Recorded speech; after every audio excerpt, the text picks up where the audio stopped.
어, 우리가 늘 일상적으로 있는 모습이라 하겠지만 우리가 코로나 팬데믹 이후에 참 제일 두드러지는 현상들은 바로 개인주의입니다. 개인의 건강, 개인의 안전, 또 개인의 행복 이런 것들이 이제 강조가 되다 보니까 여행이라든지 또 캠핑이라든지 이런 일들이 많이 일어나게 되죠. 문제는 그런 것들에 우리의 예배가 밀려나고 있다라고 하는 사실입니다. 예배가 밀려나고 있다는 것도 좀 그렇고 또 개인주의로 인해서 가정이라든지 이런 교회라든지 이런 공동체 의식이 점점 개인주의에 밀려나고 있는 이런 상황들. 그래서 문제는 결국 우리 그리스도인들이 점점 더 약해져 가고 있다라고 하는 사실. 이것이 오늘날 우리가 가지는 그런 안타까운 모습이라고 할 겁니다.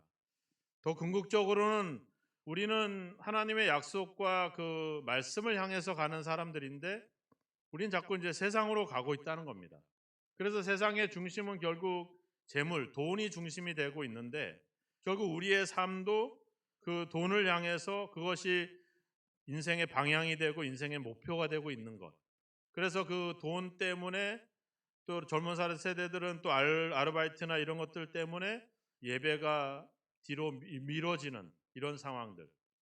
저희가 시골에서 목회할 때 보면 그, 저희 그 마을 옆에 그 고속도로 휴게소가 있었어요. 근데 시골에 휴게소가 있다 보니까 항상 일자리가 필요한 거야. 그러니까 그냥 진짜 한 6학년만 돼도 가서 설거지 할 수 있고 막 그래요. 그러니까 시골이라고 해도 이게 그 아르바이트를 하려고 아이들이 초등학교 때부터 그 휴게소를 들락날락 거리는, 그래서 나중에 대학생이 돼도 방학 때 내려와서 또 그것을 하고, 문제는 뭐냐면 이제 학생 때는 공부를 하는 게 그 역할이고 또 우리가 직장을 다니는 사람들은 직장 생활을 성실히 하는 일들이 우리가 해야 될 역할들이거든요. 자기의 위치와 자기의 역할에서 가장 먼저 돼야 될 일들이 점점 돈과 이런 성공과 이런 것으로 점점 좀 밀려나고 있다는 겁니다. 더군다나 우리는 하나님이 중심이었던 우리의 신앙에서 이제 세상이 중심이 돼가는 걸로 점점 하나님과 예배와 이런 교회 공동체가 점점 밀려나고 있다는 이런 현실들. 이것에 모두의 책임이 있겠지만 목회자들의 책임이 크다는 생각들을 가지면서 참 안타까운 마음을 금할 길이 없습니다. 전도서 7장 12절에 가보면 지혜의 그늘 아래 있음은 돈의 그늘 아래 있음과 같으나 지혜에 관한 지식이 더 유익함은 지혜가 그 지혜에 있는 자를 살리기 때문이다. 솔로몬은 그렇게 고백을 합니다. 그러니까 돈이라고 하는 것이 우리를 보호해주고 우리를 지켜주지만 결국 우리의 생명을 살리는 것, 우리의 생명을 보장해주는 것은 지혜다. 바로 그 지혜는 하나님을 경외하는 것이다. 이렇게 그 가장 부귀영화를 누렸던 솔로몬이 했던 고백이죠. 그러니까 누려보고 나중에 결과를 보니까 돈이 아니라 바로 하나님을 경외하는 지혜가 바로 나에게 생명을 살려줬다. 이렇게 고백을 하고 있죠. 오늘 이 말씀이 저와 여러분에게 우리가 바라봐야 될 것, 또 우리가 가져야 될 어떤 삶의 태도를 회복하는 기회가 되기를 주의 이름으로 축원합니다. 오늘 이 말씀이 우리 인생의 가장 어떤 인생이 가지는 그런 깊은 의미를 깨닫는 시간이 아니라 우리가 짧게 그냥 2023년을 11개월을 살아온, 그래서 지금까지 나는 무엇을 위해 살아왔고 무엇을 바라보고 살아왔는지 한번 우리 삶을 돌아볼 수 있는 그런 시간이 됐으면 좋겠습니다. 이 설교 한편으로 우리의 인생의 의미를 깊이 깨달으면 좋겠지만 그것까지는 바라지 않고 우리가 그래서 11월 동안 살아왔던 삶을 돌아보고 남은 12월 동안 내가 뭐를 보고 바라보고 뭐를 향해야 될지를 회복하고 다시 한번 결단하는 시간이 되었으면 좋겠습니다. 오늘 이 말씀들은 믿음이 결여된 삶, 그런 사람들에 대한 어떤 고난의 현장을 우리가 볼 수도 있고 또 예수님이 아닌 세상을 바라봤을 때 가져오는 그 불완전한 결과들, 그런 것들을 우리가 말씀을 통해 보게 될 겁니다. 오늘 이 말씀을 통해서 여러분들이 온전히 예수님께 더 집중하고 예수님을 더 바라보게 되는 저와 여러분이 되길 주님의 이름으로 축원합니다. 자, 오늘 본문의 내용으로 들어가 보니까 제자들이 배를 타고 갈릴리 호수를 건너다가 풍랑을 만나서 지금 어려움을 당하고 있는 상황입니다. 그래서 24절에 보니까 바람이 거스름으로 물결로 말미암아 고난을 당했다. 그러니까 이 큰 호수를 건너다 보니까 풍랑을 만나고 또 당연히 이 거대한 호수를 건너기 위해서 이런 태풍을 또 풍랑을 바람을 맞는다는 것은 뭐 당연한 일이죠. 그들은 어부였기 때문에 누구보다도 더 잘 알 겁니다. 그런데 이들이 왜 이걸 고난이라고 하는 표현을 썼을까? 자, 바로 이 사건 바로 직전으로 가보면 무슨 사건이 일어나냐면 오병이어의 기적이 일어납니다. 물고기 2마리, 떡 5개로 5,000명, 남자만 5,000명이었으니까 여자 아이 다 따지면 2만에서 한 3만 명 정도가 됩니다. 이 엄청난 사람들이 오병이어로 배를 배불리 먹었어요. 놀라운 은혜 아닙니까? 근데 더 놀라운 거는 이거를 경험했던 사람들이 예수님을 임금으로 세우려고 했다는 겁니다. 이 마태복음에 없지만 요한복음에 가보면 기록이 남아있죠.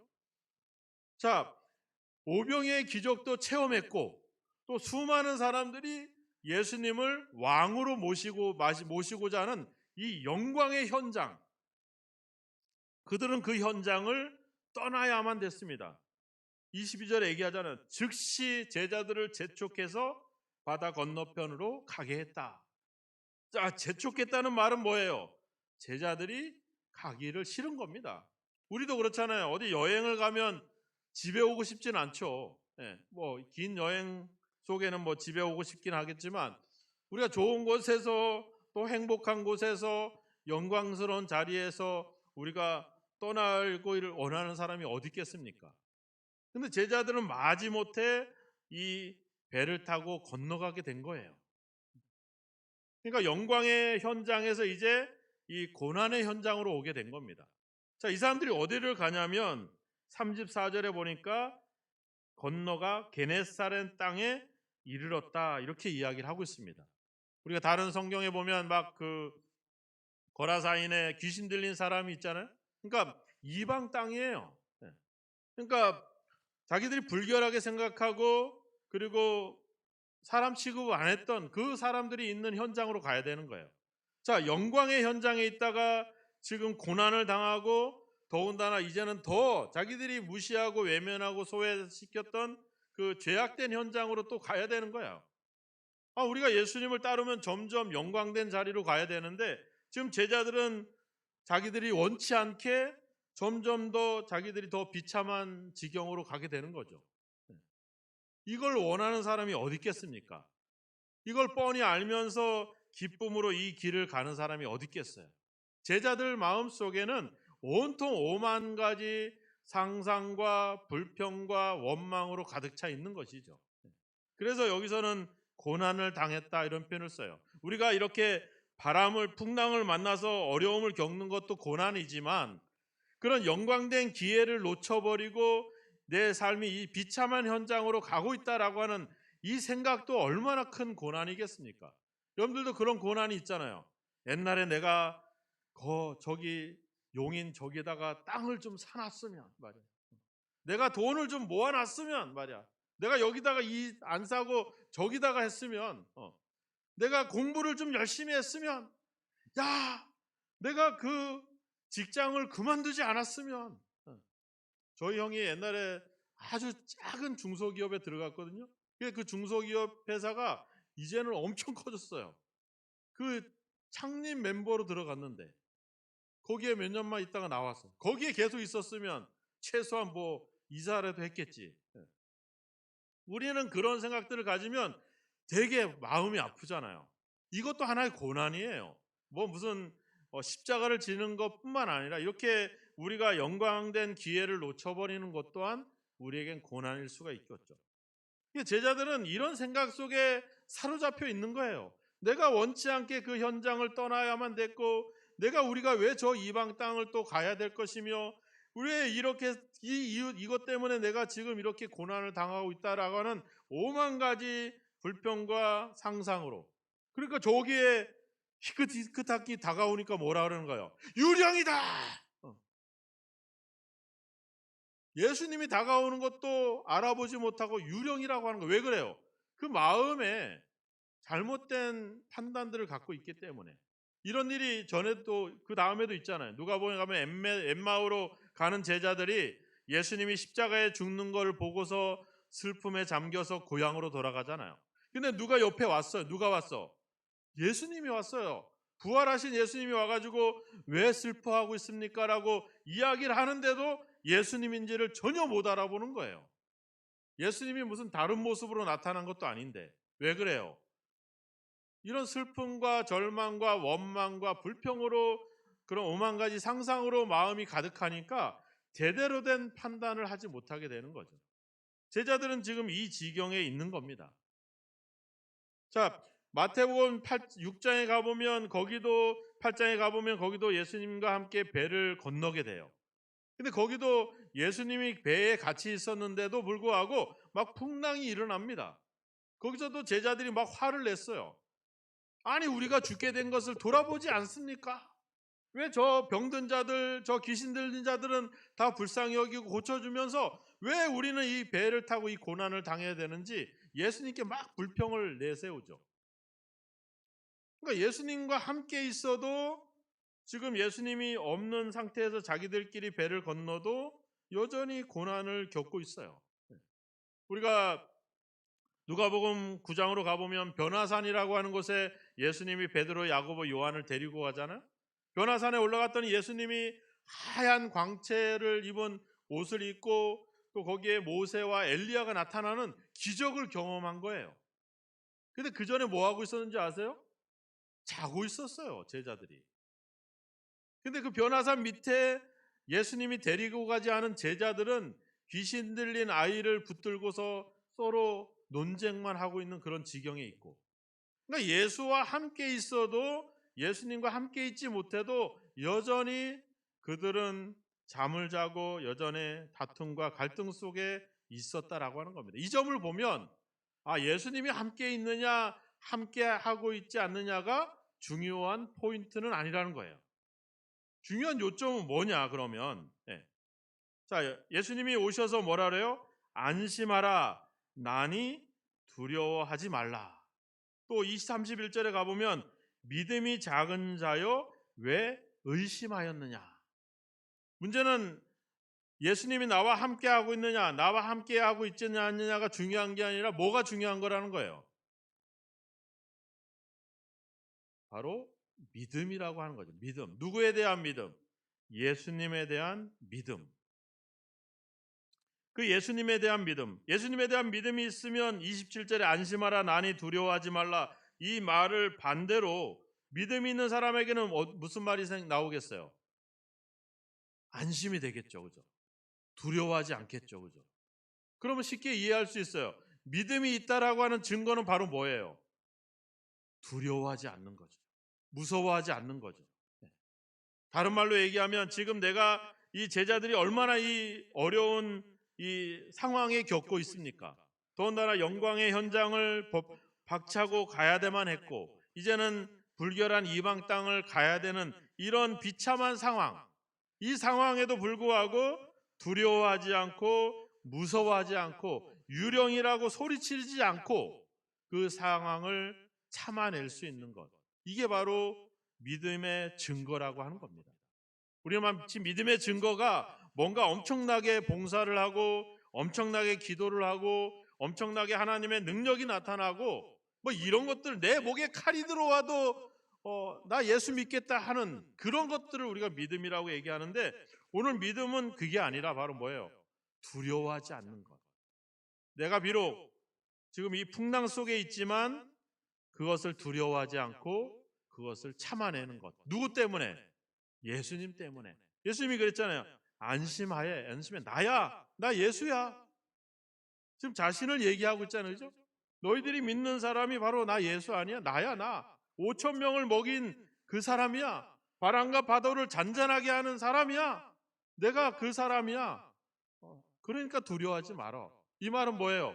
예수님 존재 자체에 대한 믿음이 있느냐 없느냐, 이것이 관건이라고 하는 겁니다. 예수님에 대한 믿음이 있으면 어떠하는 거예요? 두려워하지 않는다는 거죠. 무서워하지 않는다는 거죠.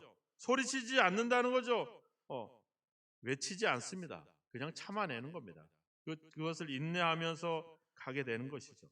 마태복음 6장 48절에 보면 바람이 거스름으로 제자들이 힘겹게 노젓는 것을 보셨다, 이렇게 나와 있어요. 예수님은 기도하러 산에 가셨는데 그 밤중에, 이 시간이 언제예요? 밤 사경쯤이거든요. 25절에 밤 사경. 밤 사경이면 새벽 3시나 한 대여섯 시쯤 됐을 때입니다. 가장 어두울 때죠. 근데 예수님이 보셨다는 거예요. 힘겹게 노젓는 것을 보시고. 그래서 어떻게 했어요? 한번 고생 한번 해봐라. 고생을 해봐야지 알겠지. 이게 아니라 제자들에게 급히 온 거예요. 급히 오다 보니까 어떻게 온 거야? 무리를 뛰어온 거죠. 무리를 걸어온 거죠. 왜 걸어왔겠어요? 한번 내가 보란 듯이 뭔가 보여주려는 게 아니라 제자들이 힘겹게 노젓는 걸 보고서 제자들에게 달려가신 거죠. 제자 뭐 이상하게 막 오니까 제자들은 더 놀란 거고, 급히. 그래서 제자들이 두려워할 때 뭐라 했어요? 27절에 예수께서 즉시, 이렇게 얘기하잖아요. 즉시, 야 안심해, 나야, 두려워하지 마라. 그분이에요. 우리가 문제를 겪고 있을 때 외면하는 분이 아니라 우리가 살려주세요라고 외치지 않아도 우리를 지켜보시고 우리를 향해서 달려오시는 분, 그분이 바로 예수님이에요. 우리가 그분을 믿고 있다는 거예요. 한번 생각해 보세요. 세상은 나에게 관심을 기울여 줍니까? 그렇게 관심을 기울여 주지 않아요. 세상은 각자 자기 살기 바빠. 무슨 전쟁이 나서 이 나라 저 나라 서로 도와준다 어쩌고 하지만 결국은 자기가 살기 위해서 도와주는 거지 그들을 위해서 도와주는 것은 없어요. 세상은 온통 자기가 관심이 대상이지. 우리가 젊을 때 그렇잖아요. 젊은 사람들은 자꾸 사람들이 자기를 의식해요. 남들이 다 나를 본다는 거야. 더군다나 청소년 때는 우리 아이들이 제일 그런 생각들을 가져요. 모두가 나를 보기 때문에 되게 막 부담을 느껴. 근데 생각해 보세요. 아무도 관심이 별로 없어요.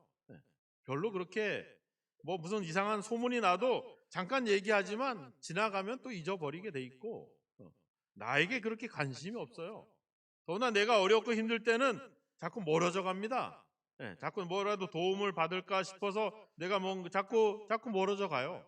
근데 주님은 온다는 거죠. 주님은 우리를 지켜보고 계시고 우리가 위험할 때 급히 달려오시고 즉시 달려오신다라고 하는 겁니다.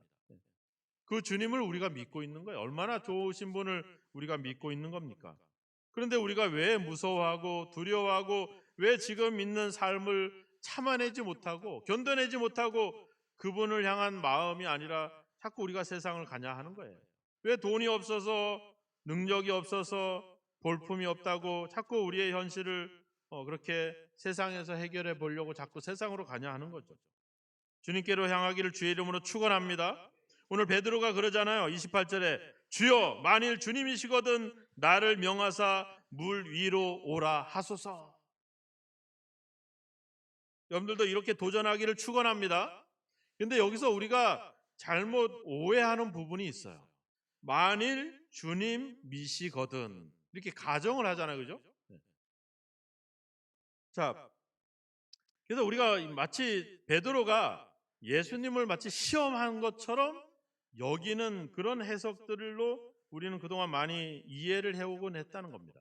여기서 이제 가정하는 뭐뭐이시거든, 뭐뭐인지 아니면 뭐뭐지 아닌지 하는 이 A라고 하는 헬라어 말이 있어요. 단어가 있는데 이 단어가 그 결과가 명확할 때는 이것이 가정이 되지 않습니다. 그래서 결론이 돼요. 그래서 만일 주님이시거든이 아니라 과연 주님이시네요. 주님이심으로 이렇게 얘기하는 거예요. 그러니까 나를 명령하십시오 이렇게 나오잖아요. 그죠? 나에게 명하사.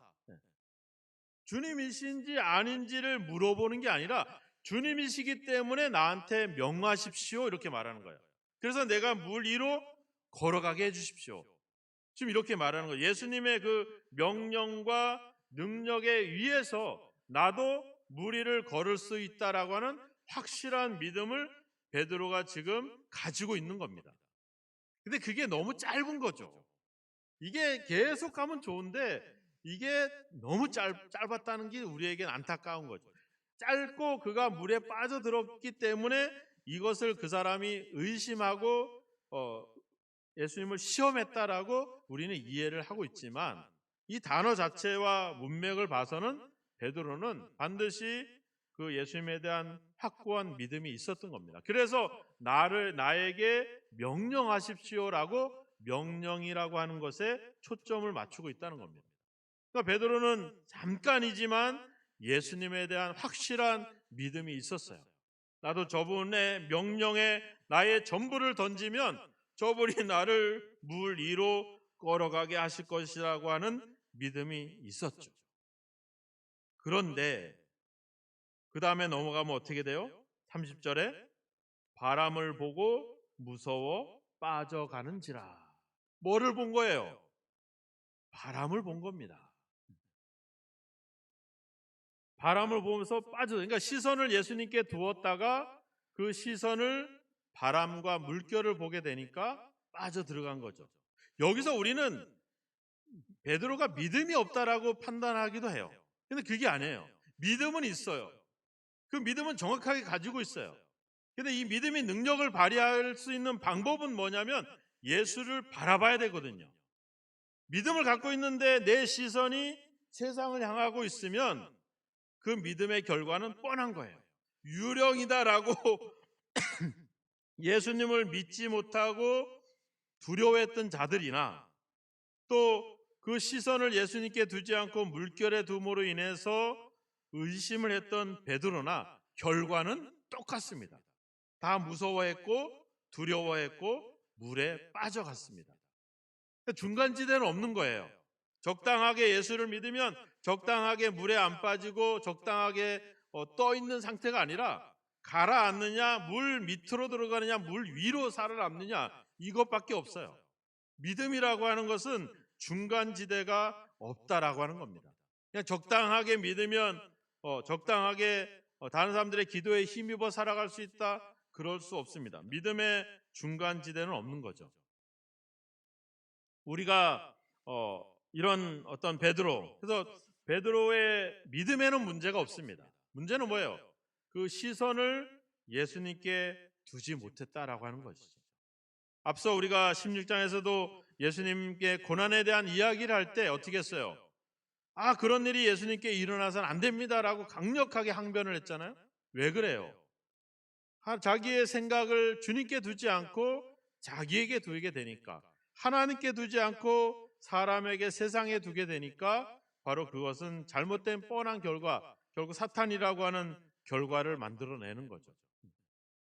우리 여러분들이 믿음이 없다라고 말하지 않겠습니다. 여러분들은 믿음이 있고 여러분들은 예수님에 대한 신뢰가 있는 줄로 믿습니다.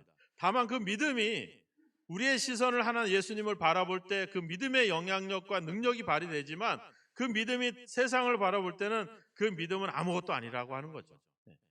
그래서 우리는 예수님을 계속 바라봐야 됩니다. 우리가 알다시피 베드로가 되게 성격이 되게 열정적이고 되게 감정적이고 이런 사람 아닙니까? 우리가 알다시피 좋은 일도 있다가 또 슬픈 일도 있다가 오만 가지 그냥 우여곡절을 겪게 되잖아요. 우리의 믿음이라고 하는 게 그래요. 믿음을 가지고 있다고 해서 믿음의 능력을 발휘하는 게 아니라 이 믿음이 지금 베드로처럼 아주 짧을 수가 있다는 거예요. 우리가 16장에서도 경험했잖아요. 주는 그리스도시요 살아계신 하나님의 아들입니다라고 복받았다고 너는 복 있는 베드로다고 칭찬을 받았는데 몇 분 사이에 사탄이라고 예수님께 지적을 받았잖아요. 지금은 물 위를 걷다가도 몇 분 만에 그냥 물속에 빠져들잖아요. 이게 우리예요.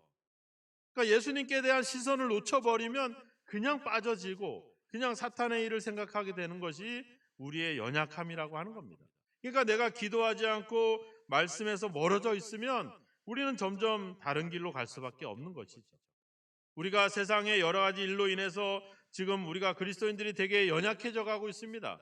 여러 가지 다른 일들이 예배가 그런 일에 밀려가고 있고 개인주의 때문에 우리 공동체 의식들이 점점 밀려나고 있어요. 왜 그래요? 믿음이 없어서가 아니라 우리의 시선을 주님께 두지 않고 있기 때문에 주님에 대한 생각을 하고 있지 않기 때문에 우리의 믿음이 영향력을 나타내지 못하고 있는 거죠. 우리의 문제들은 세상에서 일어납니다. 근데 우리는 자꾸 세상에서 문제의 해답을 찾으려고 하죠. 해답은 예수님께 있는 줄로 믿습니다. 세상에서 문제를 세상에서 해결하려고 찾지 마시고 예수님께로 가져오세요. 그래서 베드로가 30절에 뭐라 그랬어요? 주여 나를 구원하소서. 한번 외쳐보시죠. 주여 나를 구원하소서. 시작. 주여 나를 구원하소서. 그러면 살려줄 것 같아요? 지금 내가 빠져 죽게 생겼는데 그러면 되겠어? 다시 한번 시작. 주여 나를 구원하소서. Help me. 목이 쉬게 막 그냥 바닷물이 막 들어오게 입을 벌려서 살려달라고 해야지 살리지. 주님이 그래 부르짖어라 부르짖어라. 에이 뭐 대충 해도 듣겠지. 그러지 마시고 내가 살아나야 되는데 뭐 다른 눈치 볼 거 뭐 어디 있어요? 바디메오가 예수님이 지나간다는 얘기를 듣고 뭐라고 그랬어요? 다윗의 자손 예수여 나를 불쌍히 여기소서. 예수여 나를 불쌍히 여기소서. 이러면 들어요? 그 수많은 사람들이 예수님의 복작복작거리고 있는데 다윗의 자손 예수여 나를 불쌍히 여기소서. 야 조용해. 나를 불쌍히 여기소서. 조용해. 나를 불쌍히 여기소서. 누구야? 데려와. 그러니까 예수님이 너 불러. 그러니까 겉옷을 벗어 제끼고 눈도 안 보이는데 쫓아가는 거죠. 어디로? 예수님의 소리가 들리는 곳으로 쫓아가는 거죠. 그러니까 눈을 뜨잖아요. 문둥병자들이 뭐라 그래요? 예수님이 저기 지나가는데 예수여 도와주세요. 할렐루야. 이러면 와요? 예수여! 예수님!